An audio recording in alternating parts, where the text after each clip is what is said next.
کہ میں نے اپنی زندگی میں علم استادوں سے حاصل کیا ہے، مگر باضابطہ کسی ایک مدرسے میں رہ کے حاصل نہیں کر سکا۔ حالات ہوتے ہیں۔ بچپن سے مجھے علم حاصل کرنے کا شوق تھا، تو میں 2 مہینے کی چھٹیاں ہوئیں تو میرے بڑے بھائی جان اسکول ٹیچر تھے، انہوں نے مجھے مومن پورہ مسجد میں ایک مدرسہ تھا، تعلیم القرآن اس کا نام تھا، وہاں جا کے حفظ کی کلاس میں بٹھا دیا اور میں نے قرآن پاک یاد کرنا شروع کر دیا۔ اللہ کی شان دیکھیں کہ 2 مہینے کی چھٹیوں کے دوران میں نے 6 پارے قرآن مجید یاد کر لیا۔ میرے استاد مجھ سے بڑے خوش تھے اور وہ کہتے تھے تم بہت جلدی پورا قرآن پاک یاد کر جاؤ گے، اور میرا بھی ڈریم تھا کہ میں قرآن پاک یاد کروں۔ جب چھٹیاں ختم ہوئیں تو اگلے دن میں مدرسے جانا چاہتا تھا تو بھائی نے روک لیا، اس نے کہا کہ اسکول جانا ہے۔ میں نے بہت واویلا کیا، لیکن وہ بڑے بھائی تھے، زبردستی اسکول لے گئے۔ پھر شام کو میں نے امی کے سامنے رونا دھونا کیا کہ میں نے اسکول نہیں پڑھنا، میں نے تو مدرسے میں پڑھنا ہے۔ تو امی نے بھائی کو کہا کہ یہ مدرسے پڑھنا چاہتا ہے تو اس کو پڑھنے دو۔ ان کا امی یہ اسکول پڑھے گا اور شام کو جب واپس آئے گا نا تو پھر یہ اسلامیات کا مضمون سمجھ کے دین کا علم بھی پڑھ لے۔ میں نے روکا تو نہیں ہے۔ میں نے کہا بھائی مجھے کون پڑھائے گا؟ ان کا استاد کا انتظام میں کر دوں گا۔ چنانچہ ہمارے شہر کے ایک بڑے مفتی تھے، مفتی ولی اللہ صاحب، مفتی اعظم جھنگ کہلاتے تھے، وہ بھائی جان کے دوست تھے۔ تو بھائی جان نے انہیں جا کے کہا کہ میرا بھائی علم حاصل کرنا چاہتا ہے تو آپ میرے بھائی کو پڑھا دیا کریں، وہ آپ کے پاس آ جائیں گے۔ ان کا بہت اچھا۔ چنانچہ انہوں نے مجھے فارسی پندنامہ کی کتاب شروع کروائی، پھر گلستاں بوستاں پڑھائی، پھر مالا بدہ من پڑھائی، شرح میات عامل تک میں نے ساری کتابیں ان مفتی صاحب سے پڑھی۔ پھر اس کے بعد اسکول سے آگے کالج یونیورسٹی کی طرف چلے گئے تو تعلیمی سلسلہ درمیان میں منقطع ہو گیا۔ اس دوران ہم نے پھر ایک عالم تھے، ان سے تفسیر کا مضمون پڑھا اور انہوں نے الحمد سے لے کے والناس تک ایک ایک رکوع روزانہ کر کے ہمیں تفسیر پڑھائی۔ ان کا نام تھا مولانا خلیل احمد صاحب۔ ہم 15-20 کالج کے طلباء تھے، صبح فجر کی نماز وہاں پڑھا کرتے تھے اور وہ ہمیں درس تفسیر دیا کرتے تھے۔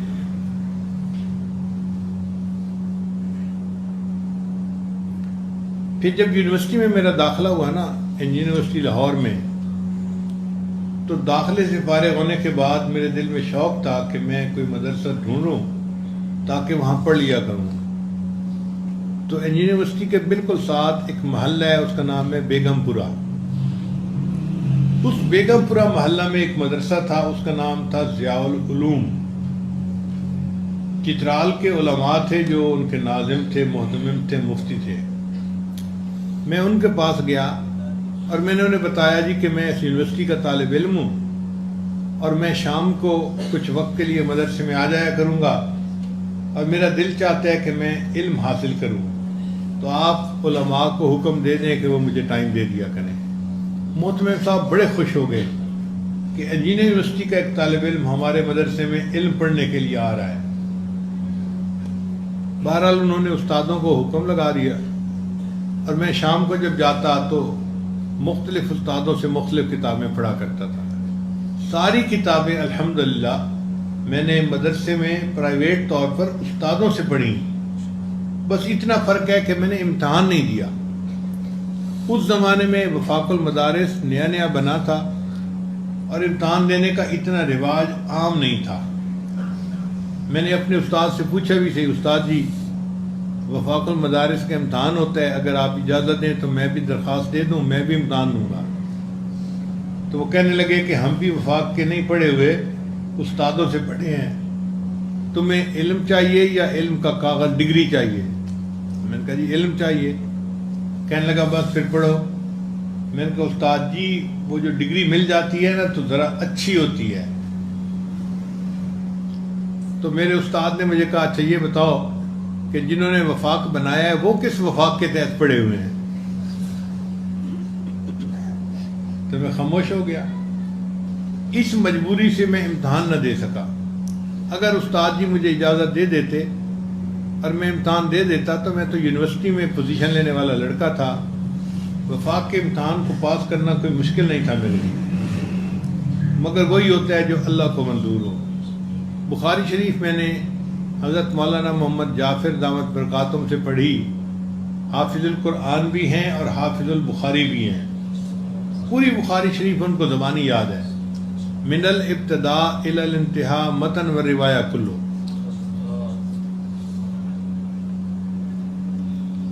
عام ہر وقت کے استاد میرے ہیں.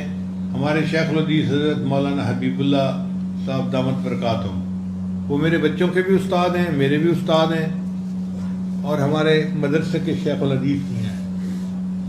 میں جب بھی کوئی بیان تیار کرتا ہوں تو میں تیار کر کے ان کو پہلے دکھاتا ہوں. وہ کچھ ترمیم وغیرہ کر دیتے ہیں تو اس کے حساب سے کر لیتا ہوں اور اس کے بعد میں بیان کرتا ہوں.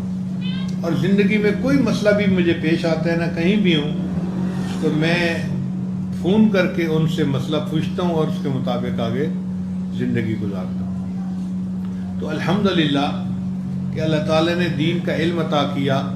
پھر اس کے بعد 2 مدارس سے مجھے اعزازی ڈگری بھی مل گئی.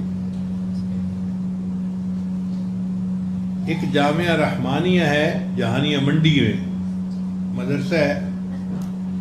وہ حضرات مجھے اکثر بخاری شریف کے اختتامی حدیث پڑھانے کے لیے بلایا کرتے تھے. میں ہر سال چلا جاتا تھا اور درس دے کے واپس آ جاتا تھا. ایک دن محتمم صاحب مجھے کہنے لگے حضرت آج آپ نے درس کے بعد جانا نہیں. میں نے پوچھا کیوں؟ کہنے لگے کہ ہم نے آپ کی دستار بندی کروانی ہے. میں نے کہا استاد جی دستار بندی کس خوشی میں؟ آپ دین کا کام کر رہے ہیں تو شورا نے یہ فیصلہ کیا ہے کہ اپنے مدرسے کی طرف سے آپ کو اعزازی ڈگری دے دیں. تو میں نے کہا استاد جی یہ تو جھوٹ نہیں ہو جائے گا، میں تو یہاں کوئی نہیں پڑھتا. تو انہوں نے اپنا ہاتھ رجسٹر نکال کے دکھایا کہ اس سال جب داخلے ہوئے تو میں نے سب سے پہلے آپ کا نام طلباء میں لکھ لیا اور پورا سال آپ دین کا کام کرتے رہے، میں آپ کی حاضریاں لگاتا رہا. اب چونکہ طلباء میں آپ کا نام شامل ہے اور شورا نے اجازت دے دی تو ہم آپ کو اعزازی ڈگری دے سکتے ہیں. انہوں نے ڈگری بھی دی مجمع میں اور دستار بندی بھی کروا دی. میں اپنے لیے اس کو اعزاز سمجھتا ہوں. پھر اس کے بعد ملتان میں قاسم العلوم مدرسہ ہے جہاں حضرت مفتی محمود رحمۃ اللہ علیہ شیخ الحدیث تھے. ان کے محتمم صاحب مجھے ملے اور انہوں نے بھی قاسم العلوم کی طرف سے ایک اعزازی سند جاری کر دی. تو اللہ نے 2 مدارس سے اعزازی سند بھی عطا کر دی. یہ اللہ کا فضل اور احسان ہے. باقی رہ گئی بات حدیث کی سند کی، تو الحمدللہ 4 سندیں ایسی ہیں جو بہت عالی ہیں اور اللہ نے وہ بھی عطا فرما دی.